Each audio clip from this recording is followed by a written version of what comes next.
Hi, my name is Mark Anthony Dubose Jr. I was born July 4th, 1986. I'll say thank you for tuning in. Today I'm going to talk about something that I believe is a horrible situation to be in, living. A horrible situation to be in the sense of control that you start to just not only destroy your own self, but everyone around you. I saw the short film that really got me thinking. I've been watching a lot of these little short films because it's kind of like, brings me not only, I guess, say inspiration to talk, because I never thought that I would have anything to talk about by watching something that somebody put together like that. But it's been years and years and years since I've even watched a movie, really. Just sat down and just said, I'm just going to watch this and commit to this and just really try to understand it. And the more movies I keep watching, the more I realize, like, how fascinating this world really is and how much this world actually really needs help, even though everyone is walking around saying that they're good to go and they don't need any assistance and they're just like perfect. And they're not sad in any way, they're not depressed in any way, they're not anxious and nervous in any way, they're not in fear of anything. You know, the whole world is kind of just taking these snapshot pictures of just, they're so perfect and everything is so great.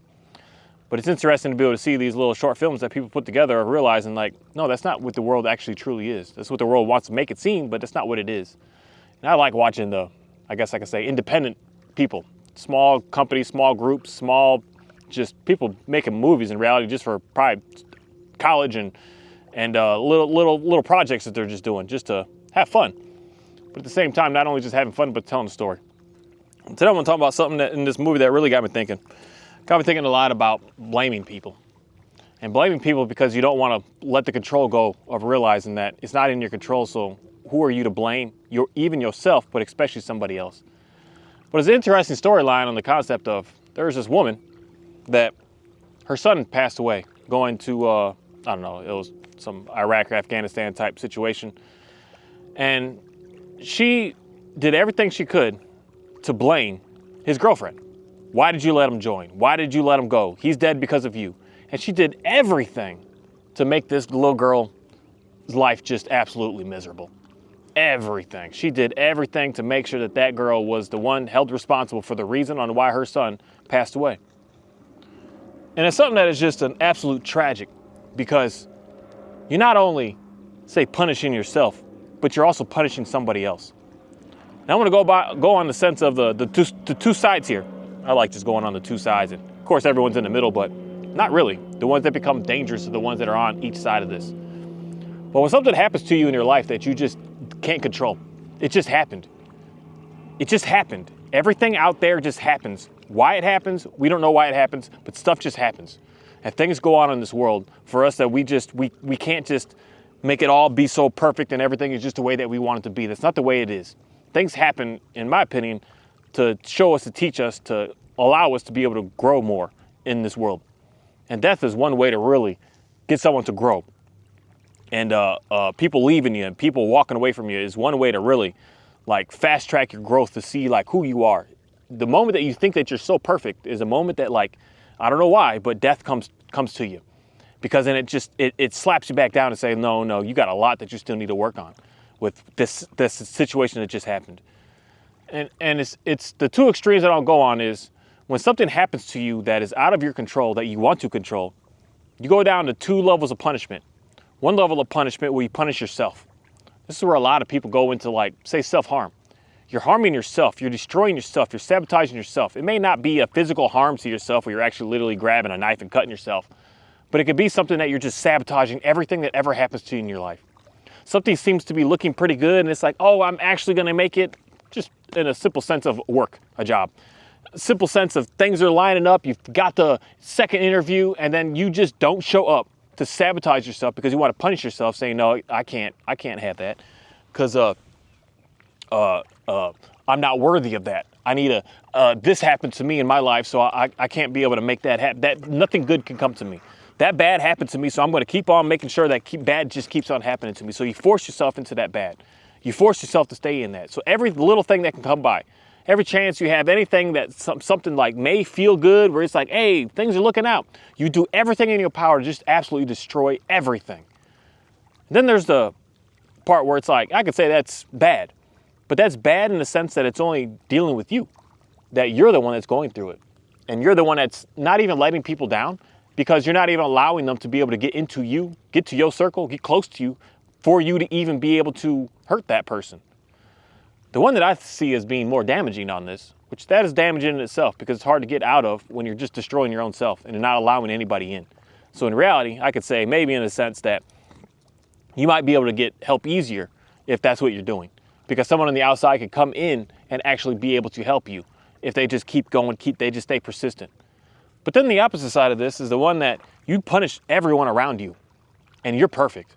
You didn't do anything wrong. You're just the one that is just in this, that is just, you got all the answers and everything figured out, but everyone else around you is wrong.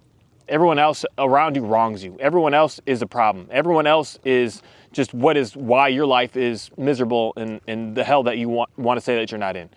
Everyone else's problem. Everyone else is doing it. So you punish every single person that comes around you. Anytime they try to do anything, they help you in any sort of way, you have to destroy them. You see somebody smiling, you have to do everything in your power to figure out how to be able to turn that smile and just make that person just hate life again. Anytime you see that anyone's doing anything of value, where you're like, well, that person actually got to work, that person actually got married, that person actually is excited about having a child, you explain to that person how everything that they're thinking is great is actually a miserable experience. Everywhere you go, everything that you say to every single person is just about how can you destroy that person to make sure that they are not happy, they are not smiling, they are just more miserable than miserable itself. That's all that you're trying to do to people. And in that sense, I can say that that will be harder to come back from, because every time someone comes to you to say, hey, like, I see what's going on here, don't blame me, just don't even blame yourself, but like, let's move on. You are going to do everything you can to just destroy that person. So every time that someone comes in, you have to push them away. And not only just push them away, some people go to the extreme on the extreme, that they bring them in just so that they can destroy them slowly and silently without that person really knowing, until they have absolutely nothing, and then you just leave them. And then you just walk completely away. You're blaming people for problems that you have that you can't control. And when you feel out of control, the more that you need to blame, the more pressure you need to put onto the world of how the world needs to fix itself because you're good to go. This is stuff that when I really get to thinking, because there's new, that's why I say everything, my videos of saying before, nothing is absolute and finished. We're constantly growing. And especially when it comes down to us as humans and our understanding of how we think and how we move, we're constantly learning, we're constantly growing. This is something that someone would say is that term that basically I'm talking about when it gets to the extreme of blaming everybody and wanting to destroy everybody. And you're just so perfect. That's the concept of what a narcissist is. And even on that same side of you blame yourself and you want to destroy yourself, sabotage yourself, that is where I would say is more of the covert side of narcissism. That even when someone does try to come to get close to you, you are going to have to push them away because of how much you just don't like yourself, truly don't like yourself. But to the world, you want to portray that everything is good to go. That's why you silently are hurting and harming yourself. And these are the concepts here that science before is stating. There's a new guy, I really like listening to what he's got to say because he pushes back against everything. With this new, not new, there's nothing new under the sun, but just a different way of looking at it in the sense of people believe that you're born away, that your genetics make you away, that you can't change, that you are just what you are, and no matter what you do, that is just what it is. And people believe, and our science states today that as the main overall consensus, that a narcissist is a narcissist, and then you can't do anything for them, help them. You can't do anything. They're just who they are. Nothing can ever change from it. Nothing can ever come from them. They're always going to be the same. You can only, the word that they like using is the same word we use with these dogs in dog training. We can only manage their symptoms. We can't actually get them to overcome what's going on with them. And there's new stuff stated, and stuff that I just personally have kind of always believed is, sorry for the folks talking in the back. It's usually pretty quiet out here, but when people by themselves, they gotta, I don't know why they gotta talk so loud. It is what it is. I try to find the most peaceful places to go, but some people they just gotta hear themselves and be able to speak. But stating that you can only manage it, that nothing could change. But the more that I just really have seen just how I look at this world, especially looking at it in a spiritual God sense, everybody is capable and able, as long as they're willing to be able to get into what I want to say is a better place. Even if you think that you don't want to, because you want to self-sabotage and hurt and destroy yourself, You can get somewhere that's much better, much clearer, much more calm, much more relaxed than where you are right now. It's a matter of just understanding what it is that you're actually doing. This is one of the biggest things with me that I realized in my life. I never realized how much I was actually hurting people. I never looked at it as I wasn't purposely doing it. I wasn't waking up in the morning thinking, I just want to make this person's life an absolute hell. I didn't wake up in the morning thinking that. No, I woke up in the morning thinking I'm living in hell and I'm trying to figure out how to get out of it. Why is my mind just so chaos? Why is my mind just absolutely insane? Why is it that way? As opposed to me just realizing it, I never realized it. But I started writing. I started journaling. I started logging. I started making videos. I started doing all of these things to like see myself and go back to read about myself to realize, wow, this is actually what's going on. And this is the biggest thing that I know that most people are unable to actually like get anywhere because for one, you don't think you're doing anything. You think you're perfect. You think nothing that you're doing is wrong and it's everyone else and everything else out there is what is causing you the absolute chaos in your life. As opposed to it being, no, more likely if there's craziness going on in your life, it's your life. It's not anyone else doing anything to your life. It's your life, what's going on. And it's something that is just hard, I think, for a lot of folks to be able to just comprehend. And that really comes down to the simple concept of, you know, what I can say, what my Bible teaches me and how it looks at it. Repent. It doesn't mean that you're going to be perfect instantly. It doesn't mean that you're never going to fail, but it means that you're accepting that something is wrong. It's accepting that you're even doing something wrong. It's accepting that there's something that I need to change to figure out how to be able to get into a better place. It's something that I need to do that I am the one that is doing, not somebody else doing to me. And that is the start, in my opinion, of when we're going to be able to get to a better place in this world. As soon as we get to that point that we're finally seeing that we're doing something wrong, seeing that everything isn't so perfect the way that we think it is, seeing that who we are when no one is around and we're just by ourselves and just hanging out, seeing who we are and realizing that we're not perfect, realizing that we have flaws, realizing that there's something wrong going on and just accepting that and then seeing that and then understanding that so that we can move forward with something different. That's all that I've come to realize in reality, how all this stuff is. That the moment that we start blaming everybody is the moment that we end up in a situation that we're not going to get any better. The more that we're just constantly just in this, I want to get my way. I want what I want. I need what I need. I got to do what I got to do is the moment that we're just capping out. You're getting, I don't know what I thought of this word, but you're getting stale. You're just sitting on a counter and just rotting away. You're not actually getting used for anything good. You're just rotting away to just be thrown away. That's just what I constantly keep on seeing, like, unfortunately, like most people's lives are living. Just rotting away, not really doing anything of use, of anything of value, but just taking up space and just wanting to be thrown away in the end because no one's going to want to deal with you because you're just stale. And we got to just get rid of you. We got to toss you out at some point. We got to get you to get out of here. And it's something that is just, it's a tragic in reality.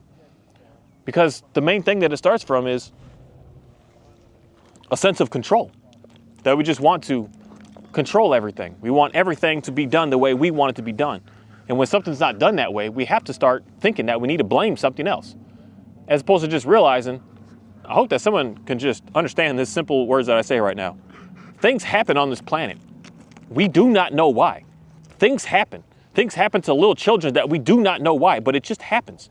It happens. You couldn't have escaped it. You couldn't have ran away from it. You couldn't have done anything to make it just disappear. It happens. Things just happen. And when things happen, that's when we realize who we actually truly are, when those things happen. If everything was good, everything was lined up, nothing ever happened, you know, what, in my opinion, the more I keep living, what's the reason for that life? What's the reason for that life? There's no life that is going to be worth a value of anything if everything was just laid out and it was perfect. No, it's going through the problems and seeing how we are able to function and deal and get through those problems. And not just running away from them, not just pushing it off somewhere, but just going headfirst into it and seeing it so that we can get into a better place. But stuff just happens, and the things that happen is what shows us who we truly are. That's why these little films that I keep watching are super fascinating, because it goes down to all these little concepts that that we as humans really are all about. When something's going on, there's a natural disaster that happens, what's the first thing that people do? They go and start looting, they go and start robbing, they go and start stealing, they go and start murdering, they go and start raping, they go and start doing savageness. As opposed to when things get hard, you start to band together and say, what do you need? I got this, let me help you out with this. No, we get together so that we can fight, so that we can take over, so that we can destroy. That's just what humans do. But there are some humans that I want to say that when bad things happen, because we're actually working on ourselves to actually realize that we have to get past these problems and not just run away from these problems and not just blame everyone else for these problems, they're going to actually get together and actually have a real team happen, real community happen, real things happen that everyone is actually together. Ophi? Yeah, you going far, girl. Come back over here. Come here. I don't care how you get over here, just get over here. The things that we are actually able to be able to work with each other, because when those bad things that happen, that chaos that happens, we, for one, accept accountability for it. Not even stating that I did that, but just accepting that things just happen. It just happens. And when those things just happen, we just look at it and say, okay, that wasn't dumb, that wasn't dumb, that wasn't even me. Come here, girl. You stuck? Come on. I don't want you to get stuck way up there. You on some mountain climbing right now. Come here. You figure it out. If you got up there, you figure out how to get back down. Come here. Come on. Ophi, come on. Come on. This is the part I'm going to say the differences in intelligent levels of dogs. You got it. You could jump that. You more athletic than you look or act thinking. Come on. You go all the way around. I don't care. This is the biggest difference I noticed in the dang, buddy, you almost knocked my camera over. The intelligent levels of dogs. Certain dogs, I can, like if Kahi, this shepherd, was up there and I told him to come here, he would know how to, for best case scenario, reroute the way that he got up there. He would know how to sniff his way out. I don't know how he knows it, but he knows how to get out. And if worst case scenario, he knows how to create a new way to get to me. Other dogs just cannot do that. My border collie could do that. This guy could do that. My shepherd mixed Johnny man could do that. These dogs can all find a route. They can get back to you. But other dogs are just, when they hit a spot where they're like, I can't get to you. They don't think like, I need a new path and create a new way. They just get stuck. They're just like, what do I do here? How do I get to you? Even though they got to that point. It's an interesting thing that when someone says that every dog, and even at the same time, that's the same concept with us humans. We all are the same, and we all can be taught the same, and we all learn the same. That is just not true. We all have our own individual ways that we need to figure out how to be able to get through our problems and get through what we need. And some of us need more support, and other of us need less. So like my Dalmatian, she needed more support. She got to a spot, she's not stuck, she's looking at it, and I'm like, you got this, you could do it. And then she's like, no, but I'm stuck. I can't do this. No, you can do this. Let's just go. She needs more support. Where my other dog, I say, come here. And that dude's like, that dude'll jump off a cliff, a 100-foot cliff to come and find me. He'll figure out how to put some twigs together and rappel off that thing. He's just so smart. He doesn't need help. He's like, I got this. I'll figure it out. And that's to me, the differences of like just us, that some of us, we look at others and we think like, oh, they got through that problem faster, so what's wrong with me? And there's nothing wrong with you. It's just where you are with what you need to work on. The biggest thing is actually get through it and work past it. That's what she just did. She figured it out. She's like, I don't know what to do, but I just gave her slight extra, even a little harsh, what do you call that? Encouragement, saying, get over here. Like, come on, you got this. And she figured it out. She got through it. She needed that. She needed more. And it's not that she's less than or not as good as, she's just in her lane of what she's able to do. And that's the thing about us as humans, for sure. Stay in your lane with what it is that you do. What's up, girl? Man, both y'all about to knock my camera over. Dang, you finally did it. Give me a second. Let me, it's probably gonna wanna, there we go. We got it figured out. Oh, y'all knocked my stuff over. Your tail got it. It was almost good, but then the tail got it. But each of us just really need to focus on what we need to handle. Because that's a big part, again, of how we put blame out there. We say, oh, that person is more privileged. That's why their life is easier. That person has more opportunity. That's why their life is easier. And you don't know. You don't know what's easy and what's hard. You know what you have and what you need to deal with and what you got going on. So instead of blaming something else, you just have to look at yourself and don't even blame your own self. But just say, hey, this is just what it is. It is what it is. And let's move forward with what we have and what we're in right now. Stop worrying about what's over there and what's happened later on and what's happening later on from now and what's happened before. Just worry about we're here. Let's work on it. Let's do something. Thank you. You figured your way back. I wonder if there's drills I can do to help you learn how to navigate better. Or is it just in your brain? You just get this like blockage. I don't know what to do. Can I help you through that blockage? That'd be something interesting to be able to work with these animals with. Because this dog in specific, you kind of do that often. She gets somewhere and then she gets stuck. And then she doesn't know how to get back out of it. But she'll just go in and go in and go in. That's the concept. That's why talking about dogs for a second, that's where it gets dangerous when dogs chase. I'm not nervous at all if my shepherd chased anything. Even though he doesn't chase, I don't know why he doesn't chase anything. He doesn't have a desire to like go after the deer or bunnies. If he sees one, he'll like flinch and look at it, but he doesn't care. He cares to watch it go and then he'll smell its path later on. But him, when he takes off, I don't care because he knows how to get back. Where other dogs, they take off and they have no idea how to get back. That's when they get lost. That's a dog like this right here. That's why she can never chase anything out here. Because she gone, she could be gone for a half mile and she's lost. She's got no idea where she is, where to go, what to make happen, just absolute lost. It gets dangerous. That's where things get a little complicated. And that's where a lot of times that's what we do as humans as well. We go straight into something and not knowing how to get out of it, not knowing how to, not even say get out of it, but how to get back if we get lost. That's an interesting concept.